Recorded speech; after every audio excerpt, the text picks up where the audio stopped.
तो केंद्रीय मंत्री गजेंद्र सिंह शेखावत को आपने सुना, कहा कि सारे रिकॉर्ड ध्वस्त किए जाएंगे। राइजिंग राजस्थान के माध्यम से जो पहले समिट हो चुके हैं उन जिस तरह आज मुख्यमंत्री से पीएम मोदी ने सीएम भजनलाल शर्मा और आपकी सरकार की प्रशंसा की है कि इतने कम समय में ऐसे जन कल्याणकारी आप योजना ला रहे हैं, वो विकसित राजस्थान के सपनों को साकार करने में अहम भूमिका निभाएंगे। देखिए, आदरणीय नरेंद्र मोदी का आज का जो उद्बोधन था, जब से उन्होंने उद्बोधन देना प्रारंभ किया होगा बहुत लंबा अर्सा बीत चुका, लेकिन इतना खुल करके वास्तविक धरातल पर रखते हुए दिल खुश करके जो उद्बोधन दिया, और राजस्थान सरकार और यशस्वी मुख्यमंत्री आदरणीय भजनलाल जी के खुले मन से जो प्रशंसा की है वो आप सब ने देखी है। आप मीडिया के भाई लंबे समय से ऐसे उद्बोधनों को नोट करते रहें, देखते रहें, कोट करते रहें, 1 to 1 किया है, लेकिन ऐसा उद्बोधन जिसमें खुले रूप से जो काम कर रहा है उसकी प्रशंसा करनी, राजस्थान का उज्जवल भविष्य बताना, राजस्थान में हर तरह का जो पोटेंशियल है उसको बताना, और ये कहना कि राजस्थान हिंदुस्तान के अग्रणी प्रदेशों में बढ़ेगा, और विशेष रूप से टूरिज्म सेक्टर में है, माइंस सेक्टर में है, जितने भी सेक्टर है उन्होंने आज जो उद्बोधन दिया उस उद्बोधन से लगता है कि हमारे यशस्वी प्रधानमंत्री राजस्थान में जो हम लोग काम कर रहे हैं आदरणीय यशस्वी भजनलाल जी के नेतृत्व में, और भजनलाल जी का जो कमिटमेंट है उसको उन्होंने देखा है, परखा है, और उसी लिहाज से आज उन्होंने खुलकर के अपना उद्बोधन दिया है। धन्यवाद। तो संसदीय कार्यमंत्री जोगाराम पटेल को सुना, उन्होंने कहा कि खुले दिल से प्रधानमंत्री नरेंद्र मोदी ने राजस्थान के लोगों की और जो काम कर रहा है उनकी सराहना की है, और जो भजनलाल सरकार का कमिटमेंट है उस कमिटमेंट पर खरा उतरेंगी, ऐसा भी उन्होंने कहा है। क्योंकि लंबे समय से तैयारी की जा रही थी समिट को अमली जामा पहनाने की, और आज समिट का उद्घाटन सत्र हुआ। देश के प्रधानमंत्री पहुंचे, 5000 से ज्यादा व्यवसायी, निवेशक, बड़े उद्योगपति की मौजूदगी रही। उद्घाटन सत्र की शुरुआत प्रधानमंत्री ने की और इसके बाद स्वागत भाषण मुख्यमंत्री का हुआ। इसके बाद मुख्यमंत्री ने सरकार के द्वारा किए जा रहे विकास कार्यों के बारे में कहा, और साथ ही साथ जो लक्ष्य है अर्थव्यवस्था को दोगुना करने का उसके बारे में भी अपनी बात रखी। इसके बाद गौर करने लायक रहा जब जो बड़े उद्योगपति हैं जिनके पहले से ही तय कार्यक्रम के मुताबिक स्वागत भाषण होने थे, चाहे अनिल अग्रवाल की बात हो या फिर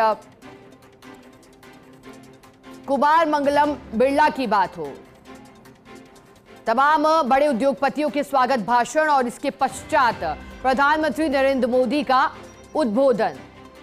इसके बाद प्रधानमंत्री नरेंद्र मोदी रवाना हो गए, और अब चूंकि बताया जा रहा है कि लंच और इसके बाद कंट्री सेशन 5 अलग अलग हॉल में अलग अलग कैटेगरियां यहां विभाजित की गई हैं, जिनमें जो 17 देश हैं 32 में से जो कि पार्टनर कंट्री के रूप में इस समिट में शामिल हुए हैं, उनके साथ सहभागिता और सहयोग को बढ़ाने के लिए कंट्री सेशन का आयोजन किया जा रहा है।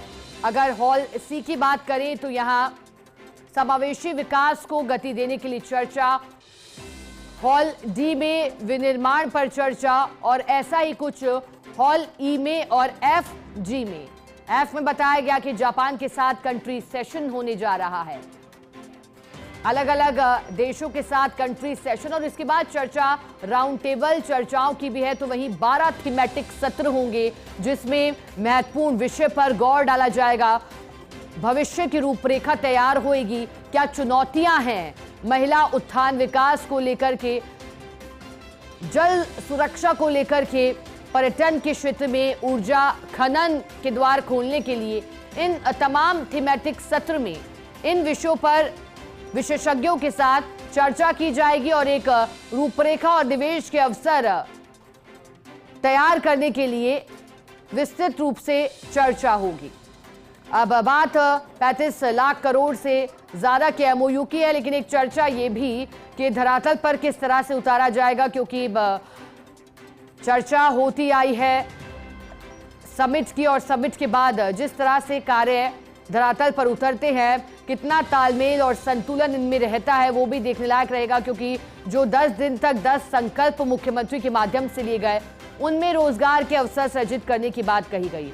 हमारे साथ ज्यादा जानकारी देने के लिए जेईसीसी से एसोसिएट एडिटर ऐश्वर्य प्रधान जुड़ गए हैं। ऐश्वर्य, एक पक्ष इस समिट का 35 लाख करोड़ से ज्यादा के एमओयू का है, निवेश की रफ्तार का है, विकास की बयार का है, उन्नति की उड़ान का है, लेकिन एक विषय यह भी है कि जो निवेश के अवसर है वो ना सिर्फ बड़े शहरों तक रह जाए बल्कि छोटे शहरों तक, छोटे गांव तक भी पहुंचे। ये किस तरह से मुमकिन किया जाएगा? क्या सरकार ने इस समिट के माध्यम से निवेशकों को बुलाकर इसकी भी प्लानिंग की है?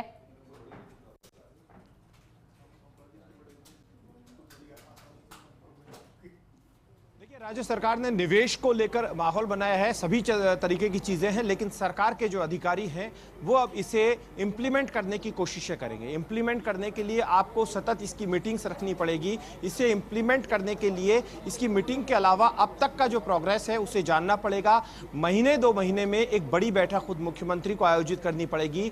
नीचे के स्तर पर इसे भले ही अजिताभ शर्मा देख रहे हो, लेकिन सीएस जो है वो पूरी ब्यूरोक्रेसी से इसका अपडेट लेंगे। खुद सीएस भी यहाँ पर मौजूद थे और सीएस के अलावा जो उद्योग मंत्री है, उद्योग राज्य मंत्री है, वो भी इसे डे टू डे मॉनिटर करेंगे और मॉनिटर करने के साथ इसे धरातल पर लाए जाने की कोशिश होगी। कोई भी सरकार है इसी तरीके के प्रयास करती है, लेकिन कितना बेहतर तरीके से डे टू डे ये मॉनिटर होने के साथ धरातल पर आता है ये अलग बात है। विनोद सिंह चौहान भी मेरे साथ जुड़े हुए हैं।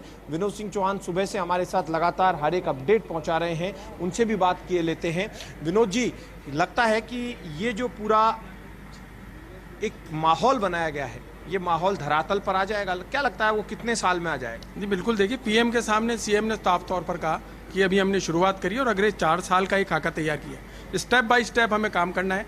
आज की जो 5 जो मीटिंग है, जो सेक्टरल सेशन है, उनमें साफ हो जाएगा कि इन्वेस्टर किस तरीके से काम करेंगे, सरकार का रोड मैप क्या है, दोनों की बातचीत के आधार पर जो चीज़ निकलेगी वो स्टेप बाय स्टेप चलेगी। और अगले 4 साल में जिस तरीके से सरकार का दावा है कि 35 लाख करोड़ के एमओयू धरातल पर आएंगे, राजस्थान में निवेश बढ़ेगा, राजस्थान के लाखों लोगों को प्रत्यक्ष अप्रत्यक्ष रूप से रोजगार मिलेगा, राजस्थान की तकदीर और तस्वीर दोनों बदलेगी। तो जाहिर सी बात है, जिस तरह के दावे और जिस तरह की बातें सामने आ रही है, तो 4 साल में धरातल पर बहुत कुछ दिखने वाला है और राजस्थान का जो विकास है वो उसको पंख भी लगेंगे। देखिए, एक दिन में सारा काम नहीं होता। आपने बिल्कुल सही बात कही कि मुख्यमंत्री को कई बैठकें लेनी पड़ेंगी, कई जिम्मेदारियां बांटनी पड़ेंगी।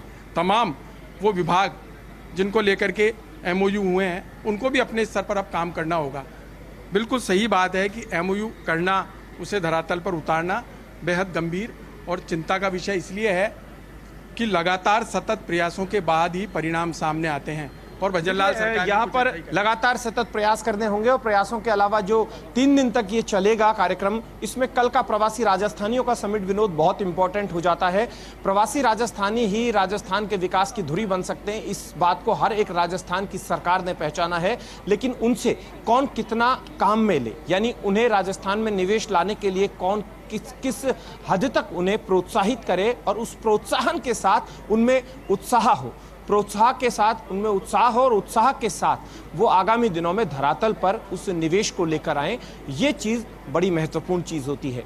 दूसरी बात यह है कि एक बात का सभी को इंतजार था कि जब प्रधानमंत्री मोदी बोलेंगे तो राजस्थान सरकार के लिए अपनी तरफ से क्या कुछ कहकर जाते हैं। प्रधानमंत्री मोदी जब बोलेंगे तो भजनलाल शर्मा के लिए क्या कहकर जाते हैं।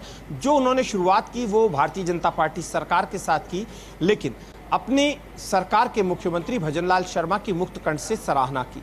उन्होंने भजनलाल सरकार के 1 साल के जो कार्यकाल की तारीफ करते हुए अब तक की उपलब्धियों पर भी उनकी पीठ थपथपा दी है।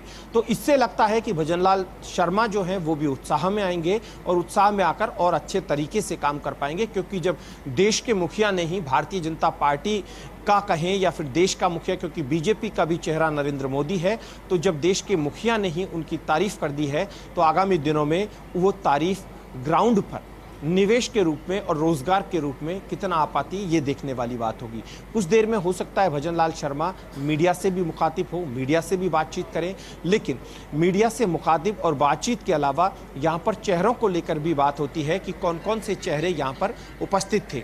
जो चेहरे यहाँ पर उपस्थित थे वो सभी के सामने थे।